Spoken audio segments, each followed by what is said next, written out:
Share the video.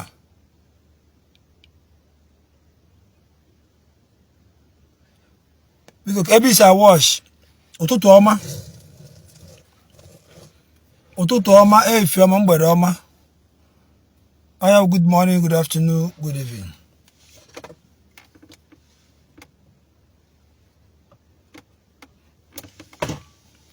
I want to discuss this morning. Onye mechi, onye muwa. Onye mechi, onye muwa. Onye mechi, onye muwa. Echi dime, nne makolam, nna makolam, enyi makolam, onne makolam, onye muwa. Echi dime, nna makolam, nne makolam, ikwu makolam, ndị ọgọ makolam, onye mechi, onye muwa. Echi dime, parararam, pam param. Pam. Anyway, I can pop you also because I'm going out this morning, and likewise all my fans, many of them are going out because all of them have handwork. Also, more we have more handwork. Now, all concerning Matthias says Zako.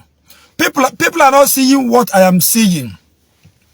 Mainly, the body of Christ are not seeing what I'm seeing. The Christians are not seeing what I'm seeing. Problem I will Christians see when I for the Rakai, ne check a chukuban or I ogo. I want to go to Gunan or go even more. I want only guy you can one can put out. Now, I am a trend for a long time concerning Bro Joromo Bonna. Bro Joromo Bonna. Daladon. Wesi na ụmụ nwanyị Enugwu Ezike na-agba n'iro na ha na-aṅụta mmanya ọkụ. The trend ba obodo uwe ọ kparịrị the whole village which no ada ọnụ ka ọ daa. O kwesịrị isi some maka ọ na ọsị some na-agba n'iro o nwere ọdaghị iwu because now when and then Ezike na ya won sa na ha still when there some people na begin na default here mana ha na another punishment dị n'enu ya enwere ebe enwe ho nwanyị na-agba n'iro enwe ho n'obodo enwe ho nwanyị na-agba n'iro some obodo niile enwere ya enwe ndị enweghị ya no na village m enwe some ụmụ nwanyị na-agba n'iro ebe obodo ọbụla ịkpara afa nwere some ụmụ nwanyị na-agba n'iro but not all. So other adon we see no all or generalize there's no all. The same way Matthias says that upon the Christians need generally in Dohi. The same way Matthias says that generalize the whole pastors, the whole bishop, the whole prophets na habundohi, the whole congregation of Christ na habundohi. Now Jerome adon we generalize ụmụ ndị Ezike niile Enugwu Ezike niile na ha na-agba n'iro na ha na-aṅụta mmanya ọkụ. Immediately the young man eziokwu na the young man who a psychopath. Jerome was a psychopath. Bụrụ ụmụ ihu na abụ. Ama m ihe o kwuru concerning Ebuka Obi. But that was my problem. Mmeji maka na o kwuru that thing. Ewe ihe m chọrọ iwepụta not because of I'm not siding him. Mana wee na-achị imebi. Una-achị ipenye Matthias Eza ka oche ka ọ dọ n'ana. Body of Christ. Tag ya mfara nwe ebe a. Una-achị ipenye Matthias Eza ka oche ka ọ dọ n'ana. Ihe m chọrọ igwu ebe a dị ụzọ ịnọ. All the branches. Also, ndị want to understand will understand what I'm saying. Then this young man, Anakpo Bro Jerome, immediately he felt that don't make a mistake. Often he ever got mistake. He came out immediately and apologized. Or you're bigger because share this video. Help me and share this video. If you share this video so that it will go viral. I am begging you. I did not monetize my account yet. So if you are sharing my video and you are thinking that the sharing will be giving me money, it's not giving me money. Just to other people to see the video. I am begging you. It is not difficult. Pia can share, but it's not difficult. I am pleading. I am not commanding. Comment, Ipuano. Now, what am I trying to say? This young man, bro, Jerome Obonaputa, you're because sin had the sorry. Near me, no, no one, everywhere's canine. No mistake here, man. See what I hear. Or you're because. Or what you away and I seen the sorry. So say Buniebu. Sibiko. Then Oyocha Bika. The first source of Ezukoba, the elders and the council, when we're meeting. When see the Hana but high yo. My God do remind you, I'm not the Mephi, but has the Hana but high yo. No, they may head or that may please hear the gods. Now, and when elders in the village, Ndiche, where you went, Maweze, when did I do your bodo? When did I do your bodo? Listen to me, I am not fighting for anybody. I am standing on the truth. I am not fighting for anybody. I am standing on the truth. Apum any organization, apum in any ministry, apum in any congregation of Christ. I stand in the truth because Christ is truth and truth is life and life is light. Oh, because you are standing in this ministry, that's the reason why you want all this fracas. But if you stand in the truth, you have stand in the Christ, and the Christ is light, and the light is life. If you stand in the truth, you will be able to see that this person who is you now when you're on a wagemba, and where we get in a wagemba, he may head him or not home. Quite all right. But don't worry, go I am coming. Just hold on. Let me explain what I'm saying. Now, and then when elders, na village, now when the che, now woman, the first source of the come after my meeting. Where what Jerome here, we send there a message. Oyakana was in Imiano, Ataya says Zako. Where's your bossy? Jerome upon the Sukafa. You're on the Nubuezike. Abel Nubu, and which are apart. Jerome on the Nubuezike, and the Nubuezike, the elders have taken their movement with a Jerome. Now, Matthias Sezak, where's your bossy? Do you know that this Matthias Sezak in there, this guy, this boy, because he's a boy. This boy in there, this boy in there, take the risk yesterday. Onyanka, move on abane, nabe nubu. Do you know that this guy, Matthias in there, move yesterday, take a risk yesterday night, nabe nubu. Pia Matthias says like a create WhatsApp group. The aim of the WhatsApp group, Imani onye suka na Jerome Badigonde suka niine. Obadigonde suka Imani onye suka biko batawa na group ke me Jerome ife. The reason why Matthias says that you create the WhatsApp group ke me Jerome ife ke me nwanne ife. I am not saying that what Jerome did is right. I condemn that act. Iyo opula no iyo opula di homma. Opuli ya de ekwu. Yes. Inga apto to generalize ya mmadini na hane. Iya jiba grofo na eme ihe esi ibu mmadini ne. Oh ya keje ebu mmade. Abi ike afu ofoye wike zuo ohi. Tipu oso. Owu no se enye nwoke be dugi ozi. Omo no go jeri izu. Ozuzo tipo oso oyezure amanago we ya na enye nka agbaba oso ejide enye nka aya aju ya ajuju asi na oha na pia kubue amu oyo oku question all the my age questions. So now what am I trying to say? Matthias says like create a WhatsApp group. Matthias says that nda Fulani na bia nubu ebusisi nda nubu ana. Matthias says that nda Fulani na bia nubu Baike mebisi obodo unu ma ụmụ nwaanyị unu ha dinara ha mechaa ha na gbuo ma ụmụazị were ma gbuo ha isi. Mathias Ezeaku itegibo risk move n'abalị were iwe ọbara akpafuru n'Enugu steeti na be Enugu.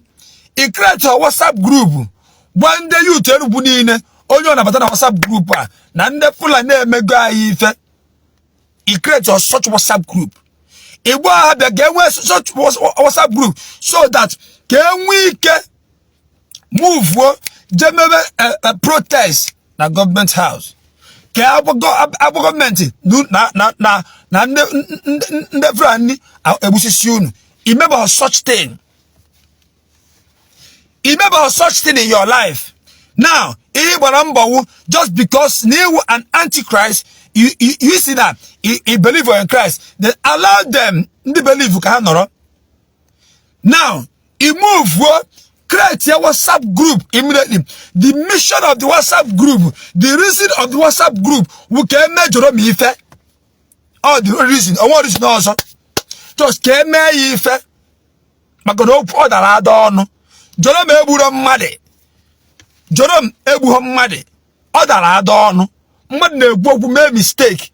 I am not siding Jerome, but my main purpose with Mathias is my main purpose, not even Jerome. My good to be Mathias ochi unu na chi binye no. Also see die.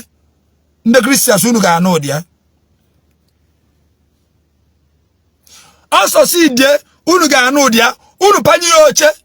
Ebe ha na movement ha na achi ime oga succeed unu ga know dia bụ ndị Christians.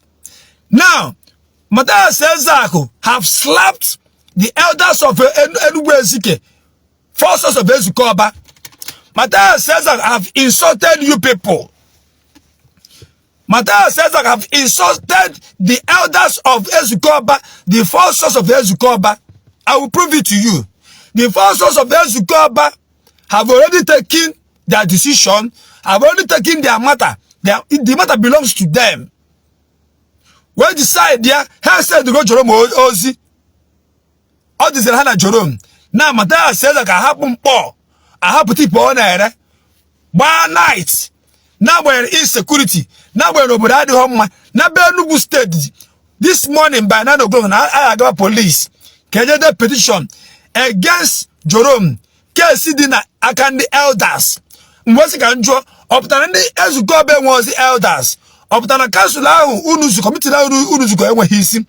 Mathias Ezeaku jibia chose step on your foot, step on your head, and step on your nose and get balance. One shika nose on your nose to get balance to take the matter up without your permission. Where as Mathias Ezeaku na where believe to lose the forces of Ezukoba KC diaro.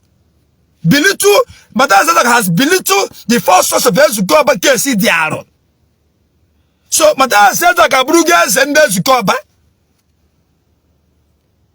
Mathias Ezeaku abruga eze the forces of Ezukoba. Mathias Ezeaku abruga ndi che of Ezukoba by KC diaro Ezukoba.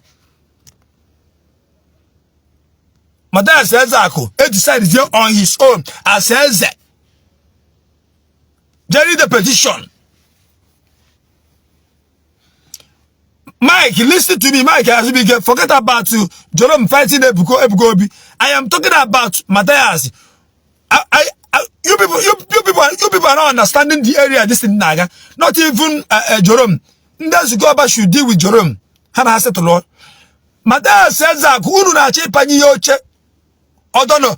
Mathias Ezeaku ihe na-agụ Mathias Ezeaku. Mathias Ezeaku chọrọ iwe eze ndị Igbo. Mathias chọrọ ibu eze ndị Igbo. Ịma eze ndị Igbo as eze ndị Igbo ka chọrọ ibu. Ọ chọrọ ibu. Ọ chọrọ na-agwa ndị Igbo ihe a ga na-eme. This is the end of Mathias. Mathias who enemy to Igbo people manu na amaro. He's an enemy, a big enemy. Manu na amaro, unu ga machamaro. Fulani na-egbusi ndị Enugu. Matthias says I have never made such movement. Matthias says Isaac has never created a group. Matthias says I have never created a group. He has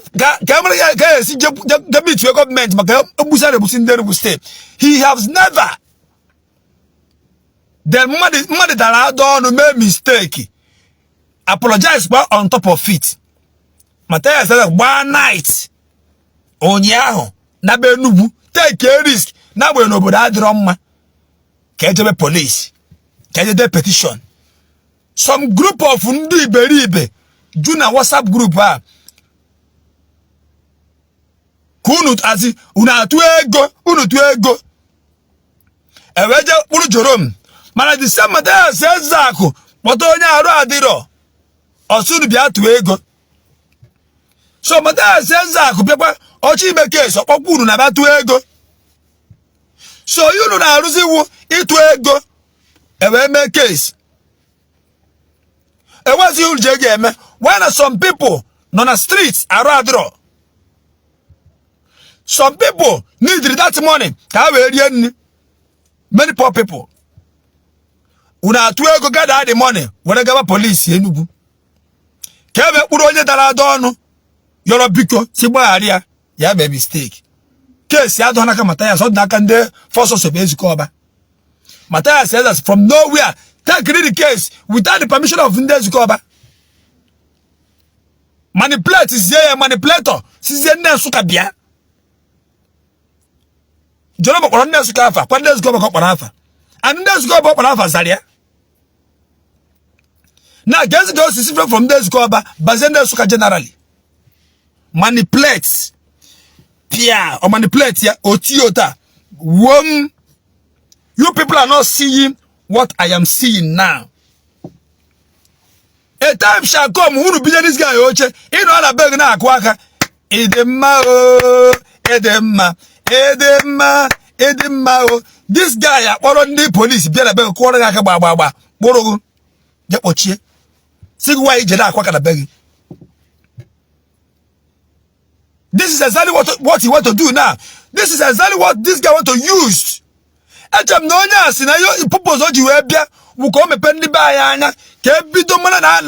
Na production is the best. Can manufacture manufacture some things. Can manufacture as in some things. But now about the OGB to be fighting Christians indirectly.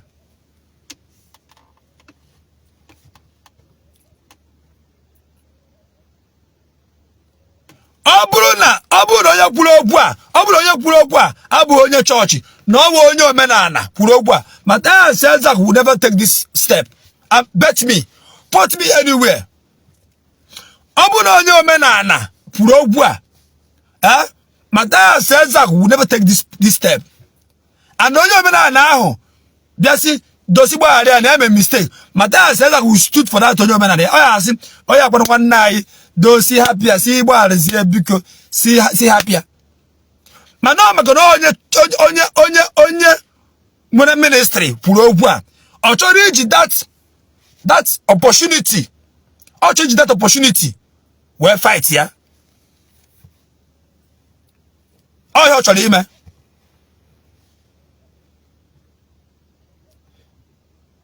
Actually, that opportunity to fight. Matthias says that you are not from Enugu Ezike. Matthias, you are not from Enugu Ezike. Enugu Ezike were elders, how were council, how were the Eze. Or Giliki case here without their permission, you have belittled them. And if they allow you to belittle them, it means that Enugu Ezike were mad. It means that the first source of Enugu Ezikoba, I want the first of Enugu Ezikoba when the platform. Tag ya here, can you nebu? Because share vida gavara go to tender first source of Enugu Ezikoba. Share this video. Okay, with them never share this live video. I mean a video. I want to 5 share a video. Okay, with them after this video, I also 5 people share a video. Share video at least. Go to 1K. Koro then was in the forces of Escobanti. Mathias Sezak is not from Enuguezike. The case is between Jerome and the forces of Escobar, and that's the great message. Now, why Mathias Sezak want to manipulate? Well, because of this thing, well, one night, yesterday, when I been nubu. I don't know whether you are getting me. I don't know whether you are understanding me. I don't know whether you are seeing what as in you. I don't know whether your brain on. I gave him a brain and I got. Obrona, mother problem. Na agenti. Na mother problem. Come on, no see. East. Ba moto. Whatever came Emora. Ba moto. Bogote Lagos. Spend almost 80,000. Lagos. Ba Madora. Na chiyazu. Onye jiba ke ibe Madora see from East. Bogote Lagos. Ba Madora. Ogoba no onye ahu. Jidegwe. No gebu mmade. This is exactly the way Mathias Sezak is behaving. Mathias Sezak left everything he's doing. Mathias Sezak left his children, left his wife, left his business. Hapu business ya, hapu omu ya, hapu munyi ya. Take a risk. See, anambara na benu na bane. So that attack oje the petition against Jerome ka oria na ga bariri me na ga teach real lesson. Are you seeing the level of the wickedness?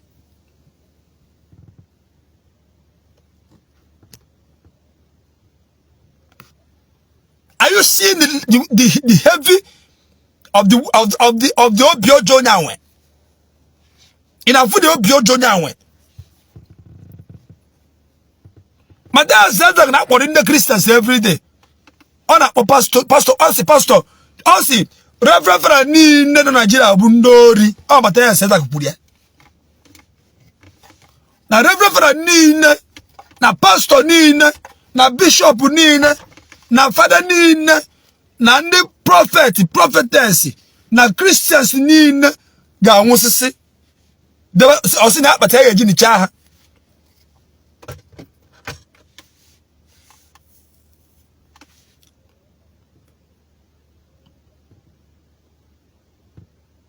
A manipulator.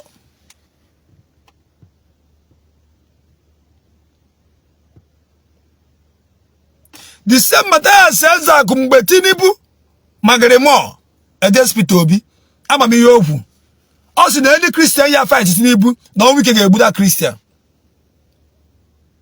Na any Christian ya fight Tinubu against Pitobi, na we can get Buddha Christian. Now, Mathias Sezak came a video. Where's the Jerome Parendensuka? No, how many prominent people in Suka? Ndansuka Zopotara. Na Pitobi is Suka Wapota. Man, okay, but Pitobi is Suka Wapota. The Tinubu Magremo against Pitobi. It's not the only fight Tinubu. Now we can get buonya. If we didn't man, if we go yard, Achimonya naka. Of Achimonya naka. I am a spiritual man. Achim this guy naka like this. We talk as Chilean naka. No, Oye for Achibia naka and one trick Sonya Onya woman has get home upon. And one trick Sonya one month of tricks. Onya. But I said that they learn walk where tricks they where intelligent they.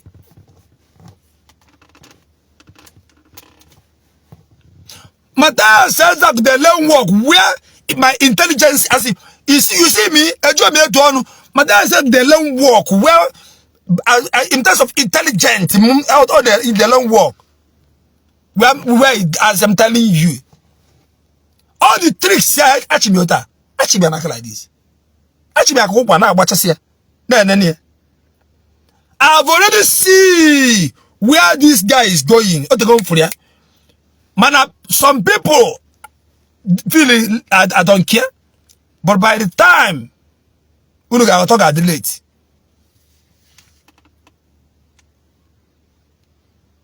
Press more, share the video, press more, love and like. How many people are still watching me?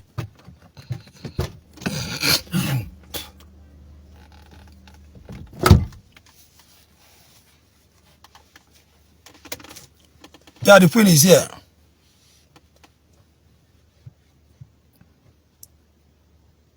People are not seeing what I'm seeing. People are not seeing what I'm seeing now. By the time we can feel now, I do late. You people should wake up. This boy Ochu na chepa, you pani Ochu na chepa, okay, maybe. I'm a mom.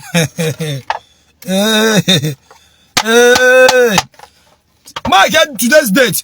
This boy Ochu na, who pani Ochu na chepa nyano, who get bem. I'm telling you. Onye chinaka kopa. Ona bata nene na agbachasia. Achimo onya ka ebusi ota na nene ya. Amam tricks onya. Achimia ka ebusi. Karata onya. Efu karata onya, karata Matthias. Achimia ka ebusi na nene ota. Na ma awa move agwefro Matthias eza akọ ya. Umu tricks ya oje eme. Ana nneche ota na ma amu. Nneche ota na ma amu.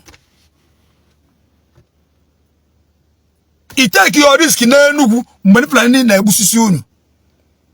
No na mmadụ dara adọnụ, apologize ya. Mmadụ dara adọnụ and he tender apology. And the brother onye Enugu esi cannot concern you. He take a risk. He create a WhatsApp group ozugbo. Ndị mmadụ amajuo ya. Ka eje nụọ ọgụ.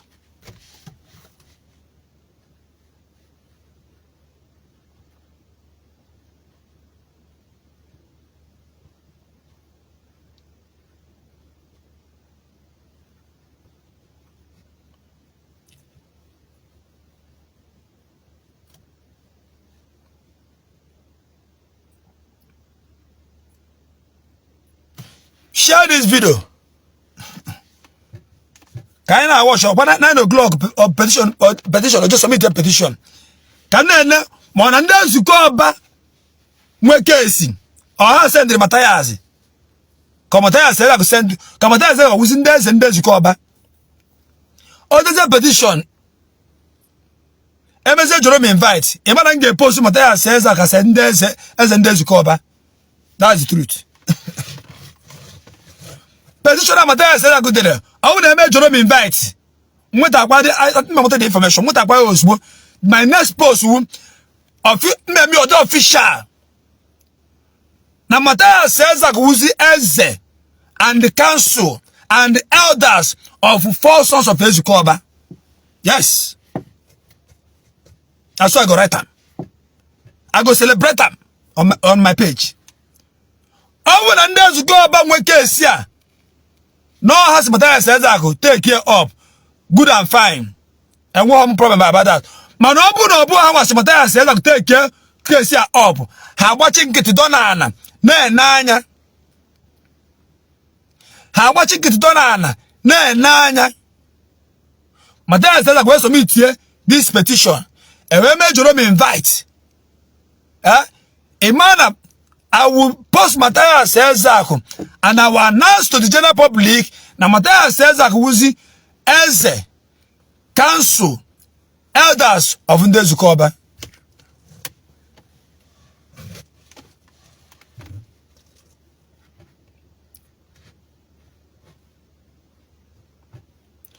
My brothers, listen to me. I am not talking about Jerome castigating Ebukobi or here. Where I am standing is truth. I want you people to understand this. Stand on the truth. Don't stand on any ministry. We are the church. We are the church. Stand on the truth. If you stand, okay, let me ask you one question.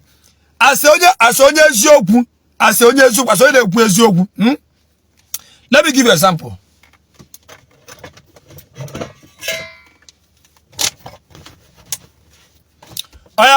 Please pay attention. I want 10 people. 10 people should answer this question. I want 10 people should answer this question. 10 people. Here we yellow. Here we red. Then this yellow na-ezu ohi, ọ na-ezu ohi. Then onye ga na-ezu ohi. Then this yellow ewezuo ọkụkọ n'akụkụ ya adịghị. And gị nwa furu onye zuru ọkụkọ ahụ. Gị nwa furu ezuru ọkụkọ ahụ. And this yellow ezuona gị ohi before na-ewute gị. Mana iwe onye eziokwu. Mana ọgbọ this yellow zuru ọkụkọ ahụ ezuru. And gụwa bụ red furu ezuru ọkụkọ ahụ. Ihe eji maka na this yellow ezubugo gị ohi. Ibo ya si na ezuru ọkụkọ ahụ. Why na imo ezuru ọkụkọ ahụ? Answer the question. Ị ga-eji maka this yellow ezubugo gị ohi mewa gị obi. Iweze maka ya ibo ya na onye zuru the current one. And gụwa gị ma onye zuru the current one as onye eziokwu. Ị ga-eme like that. Oh, na you get me like that. That's the reason why it's important. Stand on the truth. Stand on the truth. Let me take it here. What are you about? What's up? About Jibo.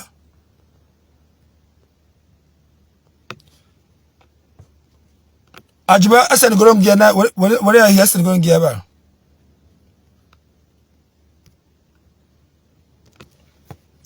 Stand on the truth. The truth na-ekwu ebe awụọ maka Jerome ka na-ekwu. Ihe na-ekwu ebe awụ na kesi a adịghọrọ Matthias is what I'm saying. It's not that I am not standing for Jerome ka ahara ikpuru. Ọgọ na achọrọ ikpuru Jerome. It should be from the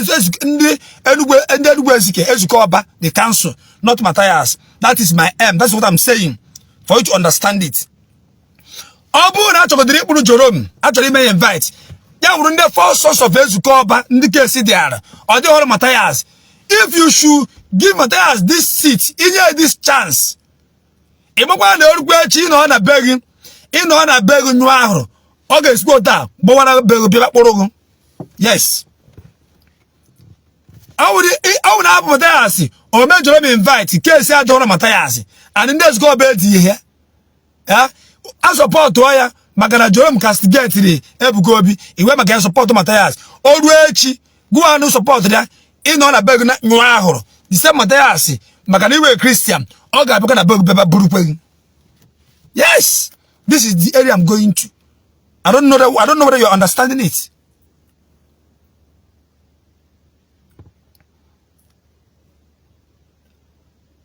That's go actually Jerome invite Abuja, ha mayor, but not Matthias. Matthias won't right on this case. And said Mondays go about here, take care of the case. And he have a case. Because the young man has apologized. Us near that I don't make the mistake. He's not claiming right. Urukuda court now. Provide here or still no mistake. Now that I don't say area. Yes, I don't know this thing. Because all you go 2 times. Yes, I don't know here. Matthias said, I have a case CD. Just because no na Bible. Whatever monster no anime, my monster no anime. Whatever Ochubeji around, Machubeji around here, my womb, not standing for Christian. Oh, because that Christianity don't stand for. Kamata said like you were one night. Wagabenu. I don't know whether you people are seeing what I'm seeing. I don't know whether you people are understanding what I'm saying. Bogara can share button. Boy can share button. Boy can share button. Share vida. Unu get unasina huge work with it, man. All the people that village no. Of past the boy mama. Mosi Nandiba ni na ba shawo. Otambo awo monye nubu. Then Matthias apata. Magalonya awo Christian. Matthias yesi nubu. Bia village ni. Sino na people onya. Ebu ada ate.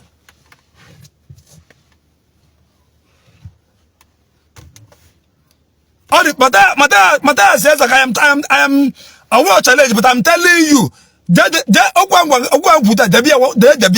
keep it. All the vote in on now. pastor apụta kwuo na ndị ụmụ nwanyị village anyị niile na-agba ashawo na ụmụ nwanyị village anyị niile na-agba ashawo ọbịa ya obi gosi gbagharịa gị ụmụ Mathias esi Enugu hapụ steeti bịa steeti m si na abịa ịkpụrụ ya na they no born you well.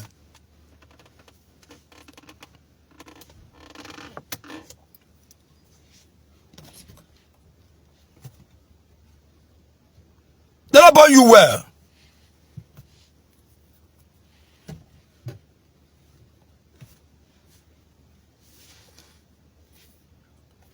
Can block war. Okay, ma.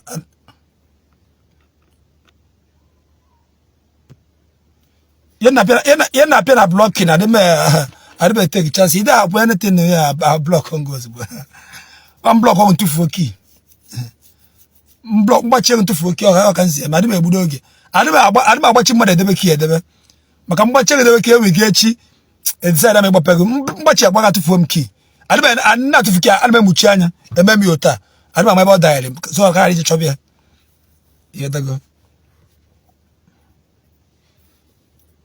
Ma pusiaba. Here they go. I am too strong. In my I am too strong. I am too strong. You mean supposed to understand my language. Ijo. Ma pusiaba. Piaka na share button. MSR.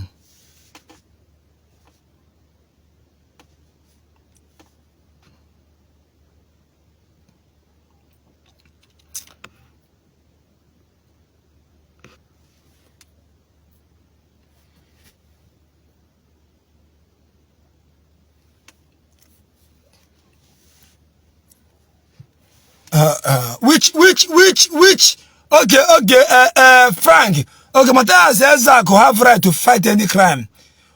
The Fulani are able to stage. Why you fight that crime? Why you fight that crime? Okay, how crime? Ebe burumade. Nebe mother allegation. Keke kanjo. Ebe burumade Frank go see you, Frank. Ebe burumade. Nebe burumade allegation. Keke kamjo. Answer the question. Mathias Ezeaku have never come out. Create your WhatsApp group. Makande Fulania. Kamari ha game. WhatsApp group or create your na April allegation. Your papi konen.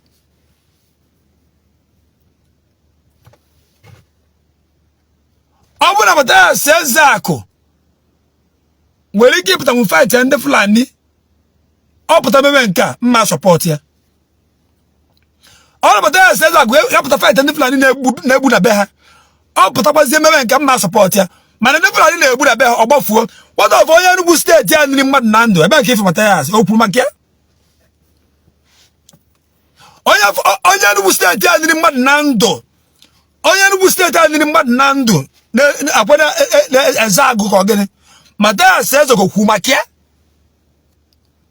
Opuru makia. Opuru makia. Idu go fu makia. Okreti WhatsApp group makia. Okreti. Oba no so jana police. Oba ozo. I don't know reason why some people won't tell how the matter is here now commenting on my video. I begin to weep for your children because all he went. All he went here and your children. But when he went.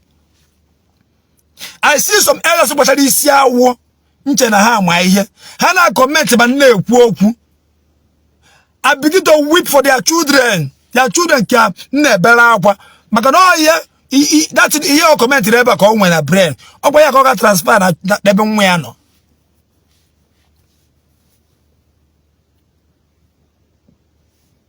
Mmadu niri mmadu Enugu state. Mmadu ne ko niri. Mathias says I create a WhatsApp group back here. Okwu o makia.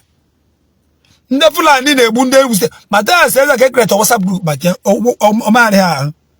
Mmadu ekwuzi okwu daada ọnụ apologize ya n'enu okwu. Mathias says I create a WhatsApp group just because no onye a we Christian. Mana onye nini mmadu wo onye dibia maka ya nwere onye ya believe on a Christian o believe na dibia o mechi on side ya okwu side ya ta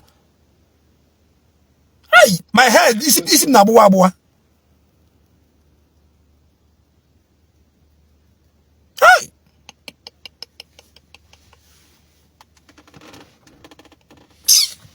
ma kwụsị ebe a ije ụwa